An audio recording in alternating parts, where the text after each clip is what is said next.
എല്ലാവർക്കും നമസ്കാരം. ഇന്ന് ഞാൻ വന്നിട്ടുള്ളത് നമ്മുടെ വീടുകളിൽ സാമ്പാർ പൊടി എങ്ങനെ നല്ല ടേസ്റ്റായിട്ട് തയ്യാറാക്കാം എന്ന് കാണിച്ചു തരാനാണ്. അതിനാദ്യം തന്നെ ഞാൻ കൊത്തമല്ലി നന്നായി കഴുകി വൃത്തിയാക്കിയിട്ട് വെയിലത്ത് വെച്ച് ഉണക്കിയെടുക്കുകയാണ്.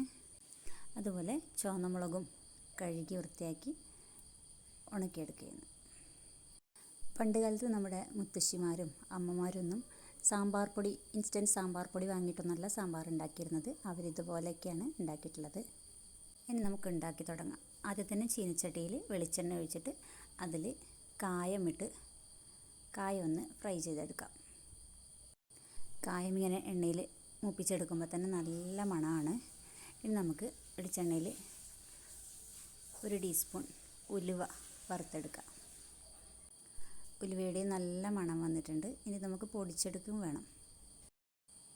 ഇനി നമുക്ക് കുറച്ച് പുഴുങ്ങലരി കഴുകി വൃത്തിയാക്കി എടുത്തിട്ട് നമുക്കതും ഒന്ന് വറുത്തെടുക്കാം. അതും ഇതുപോലെ തന്നെ വെളിച്ചെണ്ണയിലിട്ട് നല്ലോണം വറുത്തെടുക്കണം.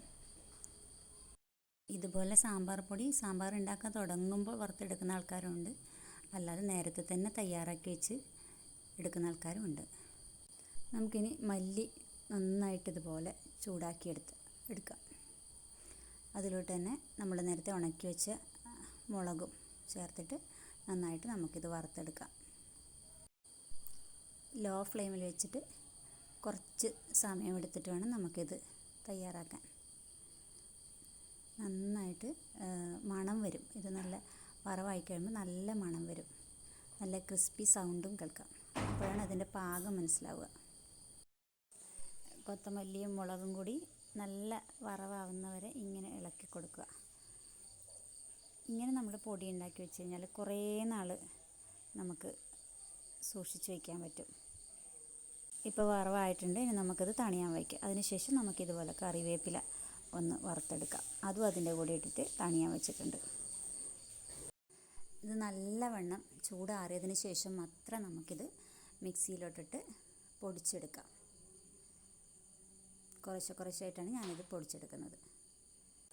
ഇതാ നമ്മുടെ സാമ്പാർ പൊടി റെഡി ആയിട്ടുണ്ട്.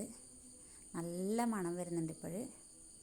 ഇത് നല്ല സ്വാദാണ്. ഇത് വെച്ച് സാമ്പാർ മാത്രമല്ല, നമ്മൾ മസാലക്കറിയും അങ്ങനെ മറ്റുള്ള കറികളിലും ഇത് ചേർക്കാവുന്നതാണ്. ഇപ്പോൾ ആർക്കും പഴയതുപോലെ ഒന്നിനും സമയമില്ലാതായി. എല്ലാവർക്കും തിരക്കുള്ള ലൈഫിനിടയിൽ നമുക്കിതുപോലെ വറുക്കാനും പൊടിക്കാനും ഒന്നിനും നേരം കിട്ടാത്തതുകൊണ്ടാണ് നമ്മൾ ഇൻസ്റ്റൻ്റായിട്ട് പല പൗഡറുകളും വാങ്ങുന്നത്.